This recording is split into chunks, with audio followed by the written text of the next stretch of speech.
ધર્મ ભાવ. વાસ્તવમાં જીવને સુખ આપનારી વસ્તુ એક ધર્મ છે. એ ખરેખર જીવને આનંદ આપનારો પદાર્થ એક ધર્મ છે. કેમ કે ધર્મ નામ સ્વભાવનું છે. પ્રત્યેક વસ્તુનો જે સ્વભાવ તેને ધર્મ કહે છે. જયારે તે દરેક પોતાના સ્વભાવમાં પરિણમ કરે ત્યારે તે સુખી. આત્માનો સ્વભાવ જ્ઞાન ને આનંદ, એ વસ્તુનો સ્વભાવ, એ વસ્તુનો ધર્મ, એનું પરિણમન કરે ત્યારે એને ધર્મ, તેને સુખી અને શુદ્ધ કહેવાય છે. આત્માનો જ્ઞાન ગુણ છે તેનો એ ધર્મ છે. જો જ્ઞાન ધર્મ છે ને, જ્ઞાન જાણવું, એ જાણવાપણે પ્રણમે, શ્રદ્ધાપણે પ્રણમે, સ્થિરતાપણે પ્રણમે, જ્ઞાનપણે પરિણમવું કહેવાય. જ્યાં સુધી તે જ્ઞાન ધર્મનો અથવા સમ્યક દર્શન જ્ઞાન ચારિત્રનો ધર્મનો પૂર્ણ વિકાસ ન થાય ત્યાં સુધી આત્મા સંસારના બંધનમાંથી છૂટી શકતો નથી. બધું સંકેલે છે. 10 ધર્મ આવી ગયો છે ને. 10 ધર્મ છે. એમાં આવે છે ને 3 પ્રકાર. 10 પ્રકારનો ધર્મ છે. દયા કરવી એ પણ આત્માનો ધર્મ છે. આત્માની દયા અવિકારી.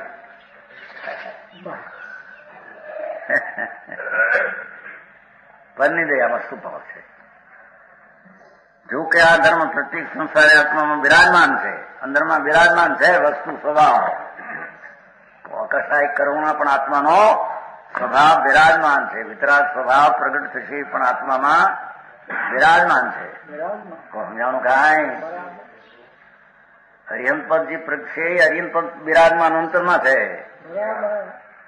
તત્વાનુશાસન આવ્યું છે. મહારાજ તમે હરિયંતનું ધ્યાન કરો છો તો હરિયંત તો નથી. તમે હરિયંતનું ધ્યાન કરો છો ને, હરિયંત નથી. કોણ કહે છે નથી? હરિયંતની પર્યાય પ્રગટ કરવાની એ દ્રવ્યમાં પડી છે.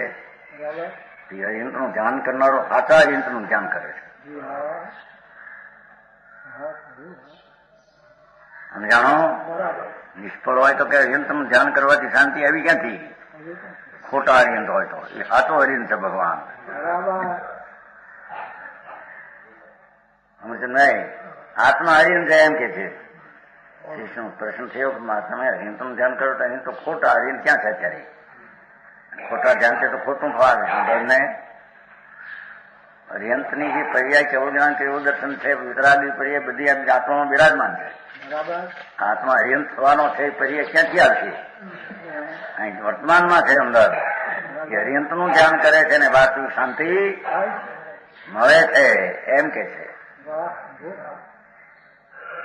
ભાષા છે ને એવું કે શું ભાષા? છૂટ બૂટનું કરે તો કે ન મળે એવું પાસે કંઈક હિન્દી. જૂઠમૂઠ સમજે છે. જૂઠમૂઠનું ધ્યાન કરે શાંતિ મળે. આ તો હરિયંત છે આત્મા. અત્યારે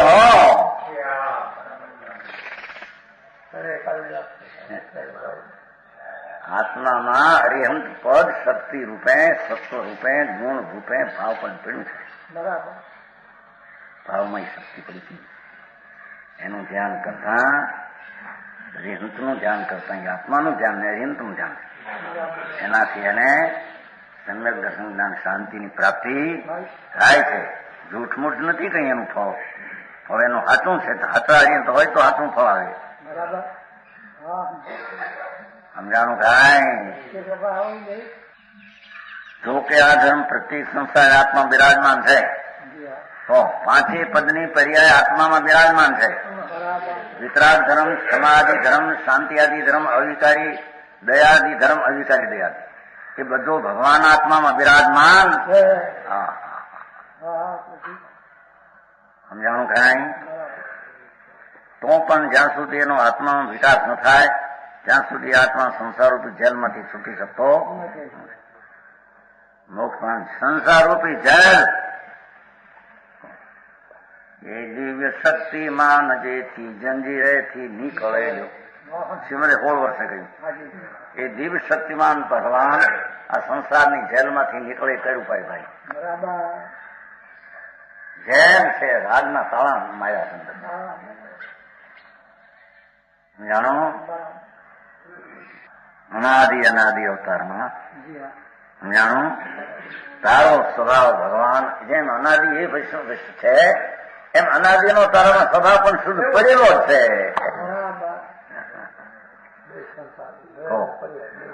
સમજાણું કાંઈ? ભગવાન ચિદાનંદ મૂર્તિ પ્રભુ અમૃતના ખજાના તોલ કે છે કે સમજાણું? એ રાગની એકતા તોડ ભગવાનને ખોલ, એ સિવાય તારે કોઈ શરણ છે?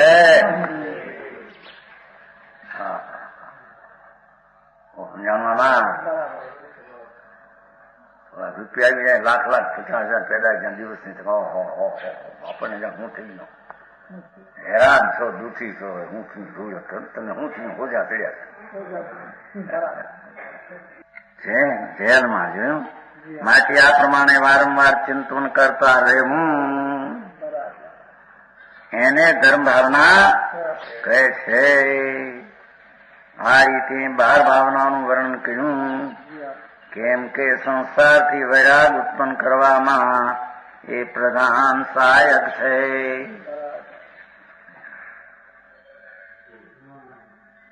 સમજાણું કાંઈ? એ અનુકૂળતાના ગંજમાં પણ પ્રતિકૂળતાનો વિચાર કરવો, અનુકૂળતાના સંયોગમાં એના વિયોગનો વિચાર કરવો. સંયોગ આ વિયોગ લઈને આવ્યો છે, કઈ તારી ચીજ નથી. જીવતા જેણે સંયોગમાં વિયોગપણાની ભાવના કરી છે તેને મરતા વિયોગ કાળે ખેદ નહીં થાય.